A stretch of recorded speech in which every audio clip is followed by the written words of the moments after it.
कि 70 साल वाली सरकार जो थी हॉस्पिटल बना के गई, वरना आज अंधभक्तों को शौचालय में इलाज कराने की जरूरत पड़ती। प्रधानमंत्री तो बंगाल के इलेक्शन में बिहार के मुख्यमंत्री का इंपॉर्टेंस क्या दे रहे होंगे? बिहार में मर रहा है। पिछले साल ऑल ऑफ सडन था, चलो मान लेते पिछले साल, वो तो अलार्मिंग कंटिन्यूअस चल रहा है। लचर स्वास्थ्य व्यवस्था के बीच कोरोना की जंग पूरा देश लड़ रहा है।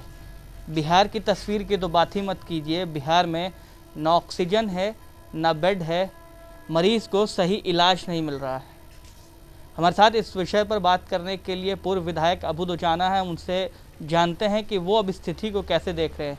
क्या मुख्यमंत्री जो काम कर रहे हैं उसको किस रूप में देख रहे हैं? हम सीधे उनसे ही जानते हैं कि क्या माना जाए, बिहार में स्वास्थ्य व्यवस्था अब ठीक हुई है या फिर नहीं हुई है? क्योंकि लगातार बैठक चल रही है और बैठकों में यही फैसला लिया जा रहा है कि हम बेहतर कर रहे हैं।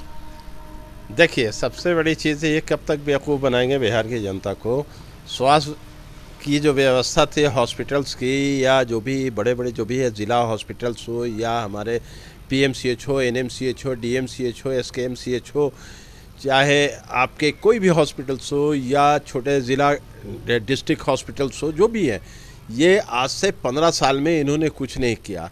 पिछले साल 1 साल होने जा रहा है, मार्च में विधानसभा हम लोगों का चलते हुए बीच में बंद कर दिया गया था और उस वक्त भी हमारे नेता प्रतिपक्ष श्री माननीय तेजस्वी यादव जी ने क्वेश्चन किया था बिहार सरकार से कि हॉस्पिटल्स को अपडेट कराएं, हॉस्पिटल्स के अंदर आपके वेंटिलेटर का इंतज़ाम करें, कि आपके सारी व्यवस्था करने के लिए।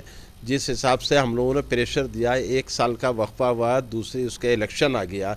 इलेक्शन के बाद भी इन्होंने सरकार में आए, चोरी चमारी करके जैसे भी सरकार में आए, तो इस पीरियड से लेके टिल ये दूसरा साल कोरोना का जा रहा है, उसके बाद भी हॉस्पिटल्स अपडेट नहीं हुआ। मेडिकल्स लाइन इतनी लचड़ पचड़ है, बजट आता है, बजट के नाम पर इन लोगों ने पैसा लूट खसोट होता रहा। क्या ये बताएगी बिहार सरकार कि कितने हॉस्पिटल्स को अपग्रेड किया गया? जो बड़े बड़े लंबे मीटिंग पे मीटिंग कर रहे हैं, पहले इनसे पूछा जाए। जो 4 ब्यूरोक्रेट्स को बैठा के चाहे और कुछ मंत्री जो जाहिल जम्पट लोग हैं जो बैठ के उनकी मीटिंग में आते हैं, क्या उन्होंने किया 1 साल के अंदर में? और जिस तरह से ये महामारी आई हुई है, आज ऑक्सीजन नहीं है, ये नहीं है, ये तो अच्छा हुआ कि 70 साल वाली सरकार जो थी हॉस्पिटल बना के गई, वरना आज अंधभक्तों को शौचालय में इलाज कराने की ज़रूरत पड़ती। अभी भी अंधभक्तों को आँख नहीं खुला है कि आज यही 70 साल की सरकार जो आज पूरे देश में हॉस्पिटल बना के रखा, तो वहाँ आज इलाज चल रहा है। इन्होंने क्या किया? 15 साल बिहार में रही सरकार एनडीए की, हॉस्पिटल्स का आज भी अपग्रेड नहीं रहा, पेशेंट मरता रहा। कोई भी हॉस्पिटल्स का बता दिए क्या हाल है, जाइएगा खसा। अभी PMCH में चले जाइए इमरजेंसी में, आप नाक नहीं दिया जाएगा, खड़े नहीं हो सकते हैं।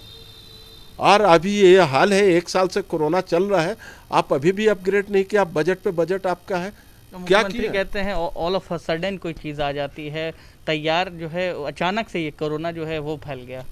क्या इससे पिछले साल ऑल ऑफ सडन था, चलो मान लेते पिछले साल, वो तो अलार्मिंग कंटिन्यूअस चल रहा है। क्या WHO की गाइडलाइन को इन्होंने मान रहे हैं, जबकि हम WHO पर बिलीव नहीं करते हैं। ये जो चाल चल रहे हैं, ये जो मैन मेड जो है वायरस उड़ाया जा रहा है, ये सिर्फ पावर का है। ये आपको मालूम है? शायद आप लोगों को बोलेंगे तो लोगों को समझ में नहीं आएगी। जानते हैं 13 ब्लड लाइन फैमिलीज जो है पूरे वर्ल्ड को 1 वर्ल्ड करना चाह रही है, और 13 ब्लड लाइन फैमिलीज जो है पूरे वर्ल्ड पे डोमिनेट करके, चाहे टेररिज्म हो, चाहे हेल्थ हो, चाहे नारकोटिक्स हो, चाहे किसी भी बिजनेस सेक्टर में, ये 13 ब्लड लाइन फैमिलीज ये कैप्चर की हुई है। और ये सारी चीज़ों का अब आप देखोगे कि मतलब कोरोना है ही नहीं, आप ये कह रहे हैं? ये तो कोरोना तो ही है, ये तो मैं बता रहा हूँ कि बायोलॉजिकल वेपन कह रहे हैं कि मैन मेड ये बनाया गया, ये तो आप मतलब बोल रहे हैं कोरोना है कि नहीं? ये कोरोना बायोलॉजिकल वेपन है, कोरोना के नाम पर इन्होंने किया। कोरोना है नहीं ना, कोरोना देखिए उन्होंने नाम दिया कोरोना का, ये बायोलॉजिकल वेपन है। ये थर्ड स्टेज आएगा तो समझ में आएगा। और वैक्सीन कुछ ऐसी जो बने हुए हैं, जो 13 ब्लड लाइन फैमिलीज है, ये 13 ब्लड लाइन फैमिली, जिसमें मेडॉफ जैसे आपका पूरे मीडिया को कवर कर रहा है, रसल ग्रुप्स, ये सब ब्लड लाइन ग्रुप ये पूरे कॉकस पूरे वर्ल्ड को काबिज किए हुए हैं। इसका मेन सरगना जूस है और ये वैक्सीन बनाए हुए हैं। और वैक्सीन उस वक्त इशू करेंगे जब वो इनकी तायद, इनकी हुकूमत को इनको कहेंगे तुम मान लो तब हम वैक्सीन छोड़ेंगे थर्ड लाइन पर। ये इस चीज़ को लिए भारत सरकार या पूरे देश के लोगों को नहीं मालूम है। ये अब पूरे देश की बात कर रहे हैं, हम बिहार पे आ जाते हैं फिर से कि बिहार में जब DRDO जो है वो अलग अलग जो स्टेट है उनको अस्पताल देता है, मगर मुख्यमंत्री नीतीश कुमार उनसे बात नहीं कर पाते। आखिर मुख्यमंत्री नीतीश कुमार क्यों नहीं? देखिए, अभी जिस तरह बीजेपी की हरियाणा में है, उन्होंने 5 बेड का हॉस्पिटल जो DRDO से जो मिला, क्या बिहार भी तो एनडीए की सरकार है, डबल इंजन की सरकार थी, 500 या 1000 बेड का भी हरियाणा को जब 500 मिला छोटा सा स्टेट्स को, तो बिहार बड़ा स्टेट था। माननीय मुख्यमंत्री जी को ये प्रपोजल भेजना चाहिए था कम से कम 1000 बेड का हॉस्पिटल्स के लिए। क्या वजह है कि नीतीश जी माननीय मुख्यमंत्री जी की बात को बीजेपी वाले वहाँ सेंट्रल में नहीं मान रहे हैं, या यहाँ के जो दो डिप्टी सीएम हैं नाम के हैं, इन लोगों को प्रपोजल भेज करके DRDO से मांगना चाहिए था। जिस तरह हरियाणा को दिया गया उसी तरह बिहार को भी कम से कम 500 का हरियाणा को दिया, तो 1000 बेड का तो यहाँ पर भी देना चाहिए था।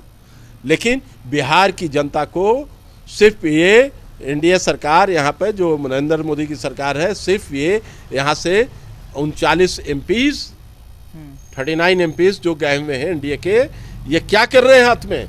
या इन लोगों के हाथ में बिहार की जनता चूड़ी भेज दे, घर में बैठे हो? ये 39 MP एक बार टाइट होते तो बिहार की व्यवस्था, हेल्थ की अर्थव्यवस्था सुधर नहीं सकती थी। माननीय मुख्यमंत्री जी को ये प्रेशर्स देना चाहिए था।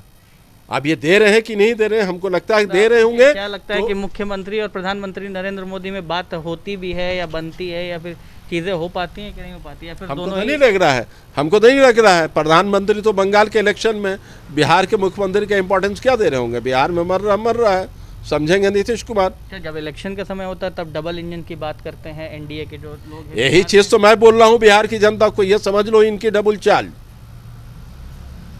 ये चाल जो है ये हम लोगों को, बिहार की जनता को मार देगी। अब ये सचेत हो जाए। माननीय प्रधानमंत्री जी ने परसों जो संवाद दिया था, उसका संवाद से साफ जाहिर होता है कि जनता अपना अपना देखे, भारत सरकार कुछ नहीं कर सकती है। तो इससे साफ जाहिर हो कि माननीय मुख्यमंत्री जी का कोई बात का वैल्यू नहीं दे रहा है। आखिरी सवाल ये है कि अभी जिस तरीके से कोरोना चल रहा है, अपील क्या करेंगे? तमाम लोग अपील कर रहे हैं घर में ही रहने की, कोई अलग अपील है आपकी या फिर सेम? देखिए, मैं बिहार की जनता से हाथ जोड़कर अपील करता हूं कि सब लोग घर में बैठें। जान रहेगी तो जहान रहेगा, जान रहेगी तो अगला कारोबार कर लोगे, धंधा कर लोगे, नौकरी कर लोगे। जान ही नहीं रहेगा तो कोई नहीं। तो आप लोग घर में रहें, अपना पूरा परहेज़ करें, उसके बाद बाहर से मिलना जुलना छोड़ दें। अब यही है कि सिर्फ अपने आप को इलाज करें, गर्म पानी पिएं। की जनता, और मैं सुरसंड क्या कि पूरे सीतामढ़ी की जनता को बार बार मैं कह रहा हूँ कि घर के अंदर रहें और गर्म पानी का इस्तेमाल करें। अब बिहार सरकार ने हाथ झाड़ दिए कि हम कुछ नहीं कर सकते, भारत सरकार भी हाथ झाड़ चुकी है। अब जनता को अपना देखना है, तो अपना सेल्फ डिफेंस के लिए अब अपने लिए घर के अंदर लॉकडाउन हो जाए और अपना जो है अपनी ज़रूरत की चीज़ लें बाज़ार से जाके और उसके घर ही के अंदर रहें। तो हमारे साथ पूर्व विधायक अबू दुजाना थे, जिन्होंने हमसे बात की और बताया कि बिहार की व्यवस्था कैसी चल रही है इस वक्त। साथ में अपील भी की है पूरी बिहार की जनता से कि घर में रहें, सुरक्षित रहें। आप बने रहे हेडलाइंस बिहार के साथ।